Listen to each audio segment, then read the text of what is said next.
In this video, I'll walk you through our full onboarding process that we've perfected over the past 5 years. I'll show you what the onboarding process looks like internally with our staff. Then I'll show you what it looks like client-facing, and then give you some important tips and tricks and just general things we've learned while perfecting our onboarding process.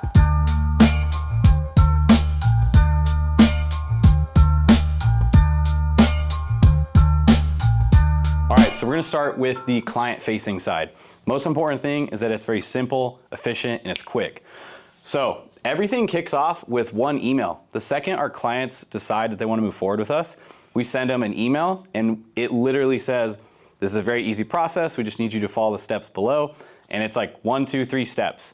First one is sign the contract.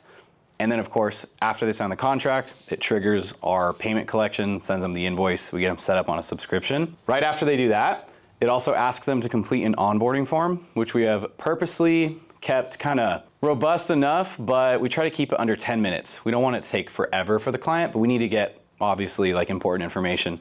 I can probably expand on a onboarding form video like another time. Other than the onboarding form, all we need them to do is set up their kickoff call with us, which is just a simple Calendly link.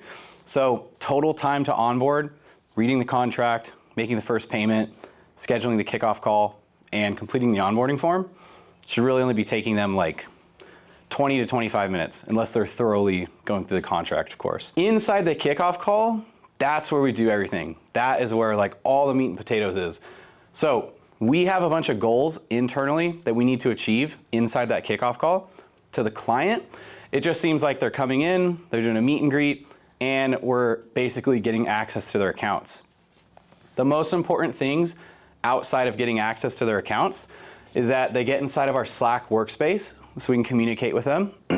They get inside of our client portal because that's where they unlock all the rest of the onboarding information. We ensure we get access to their accounts, and then if they have any other kind of like assets, like databases or photos, videos, things like that, they get to meet their client success manager, do a little meet and greet, and they schedule that first call with their CSM. And then in that first call, they'll make sure that it's a good time and pick a recurring time. Other than that, it's just setting expectations, which is very important, which I'm gonna talk about more in a second, and general Q&A.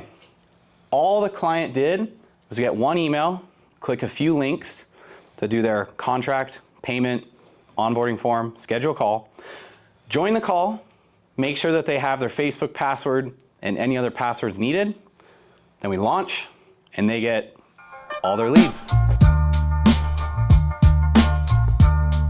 Now we're gonna go over the internal side of things. This is where we're doing all the heavy lifting. The whole team is involved. We have multiple departments involved. I wanna walk you through how it's like a symphony and it works together really, really smooth. So actually starting at like before the sale, before we even get into the onboarding, when we do all of our pitch calls are very, very formatted and standardized. They're basically the same for each brand because our pricing and our model is the same for each brand. So that's what helps really standardize our onboarding. If you have a different model, different pricing, your services are all over the place, your onboarding is gonna be all over the place. So you need to think of that. But assuming we just got out of a pitch call and they said, or we just got out of a pitch call, they didn't even commit yet, we're going to send them an email to the client, and it's gonna have all the information that they need. It's gonna have their slide deck we just went over and like 10 other resources. They usually ask for custom resources, whether it's like data from other accounts, basically just giving them credibility, sending them our testimonials, things like that. All of that is included in that email already, and it's a snippet, which means it's a copy and paste ready email. So we can fire that email off minutes after having the conversation with that client, which tip, make sure the email is personalized so they don't feel like it's automated. But they get an email with all that information. Then what we do, we move their status in our pipeline saying that it's pending, essentially waiting for the deal to close. Sale initiates, they said, let's roll. That's when we send them their client-facing email that we went over. Then internally, we trigger a few things.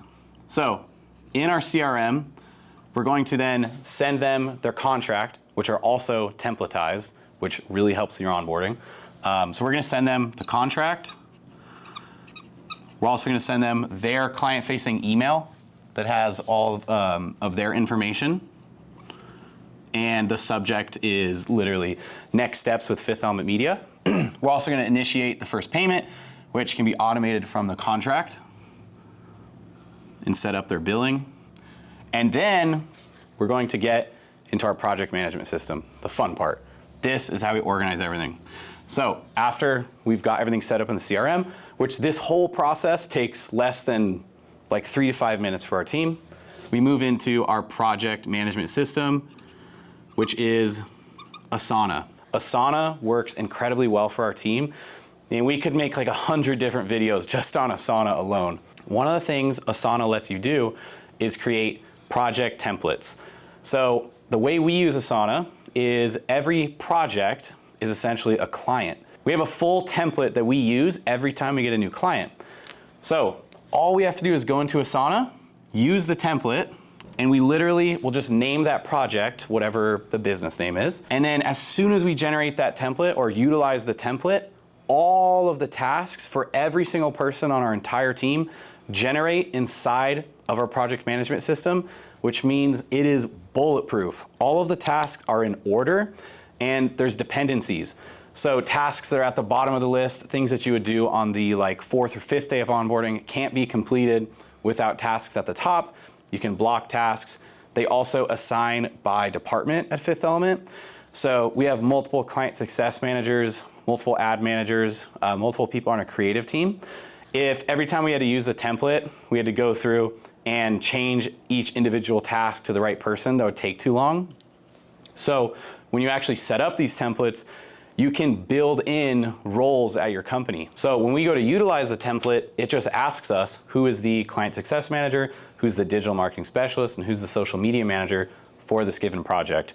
We click enter, the project is generated with all of the tasks and everything we have to do for our onboarding, which another little tip, not only does it have all of our onboarding tasks, but it also has any future tasks. So we have email templates set up in there for like 30, 60, 90 days in the future that people on our team can copy and paste and basically get feedback from the client. For our client success team, in order to continue doing proactive communication with them, there's no way that they would remember to do proactive comms with 50 or 60 clients every single week. So we build that right into the template. We basically project or foresee every single task we're gonna have to do in that relationship with that client from their onboarding till 90, 180, or a whole year down the road. So this is generated. Let's talk about the tasks inside of it. One of the cool things about Asana is inside the template, we have all the tasks. You can set due dates relative to the start date of the project.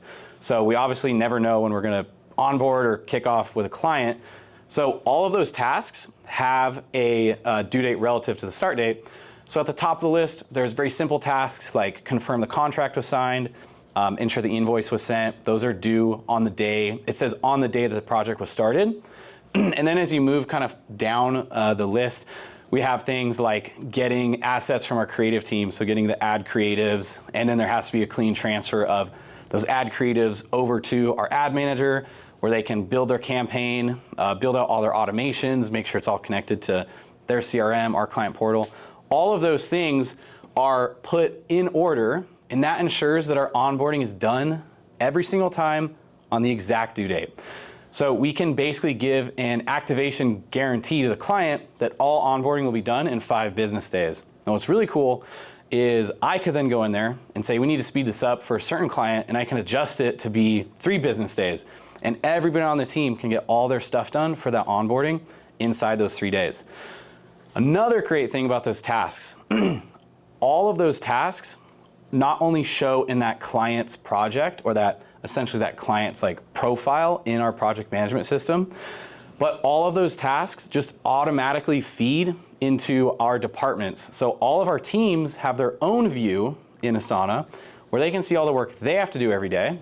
When we launch a new client, we don't go to our employees and tell them, hey, I need you to go look at XYZ client and see all the stuff you have to do today.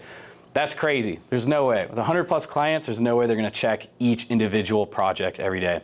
Instead, they're told when they join Fifth Element, look at your Asana, live and die by your Asana. That's it. stuff will just automatically pop in there for them. Obviously, it's great if they understand how it's working. But with the workflows that we've already set up, all those onboarding tasks will just pop right in. So as long as they're at work, on time, and checking their Asana, there's no way they miss their tasks. On that point, when you're building out your onboarding process, all of those tasks need to be extremely step in line. So it can't just be a title saying, here's what to do. You're gonna give them the task. There's a full description telling them exactly what to do. And then there's a Loom video where myself or someone else on the team walked them through exactly how to do that, and an SOP. So it is bulletproof. We made the onboarding process so simple for our team that a fourth grader could sit on the computer and do it. That's how easy it needs to be for your team. After Asana, by the time all the tasks are completed in Asana, the client is fully onboarded. It's extremely, extremely simple on surface level because we put so much effort into Asana. Building those onboarding templates has quite literally taken us a couple years. If I had to redo it, I think I could do it all in a day, just because of the experience now. But you just need to think of every single thing, like every nook and cranny, every corner of the business, put it in one template.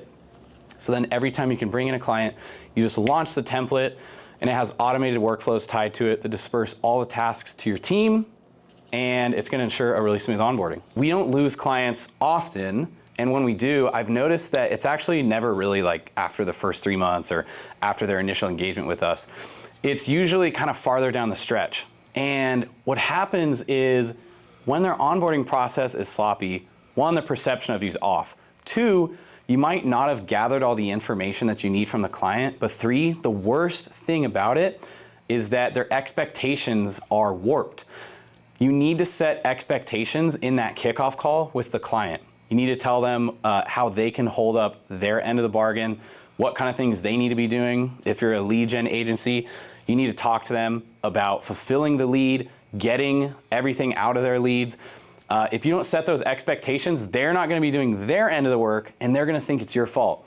If you're a creative agency, it's paramount that you talk to them about deliverables and getting content from them.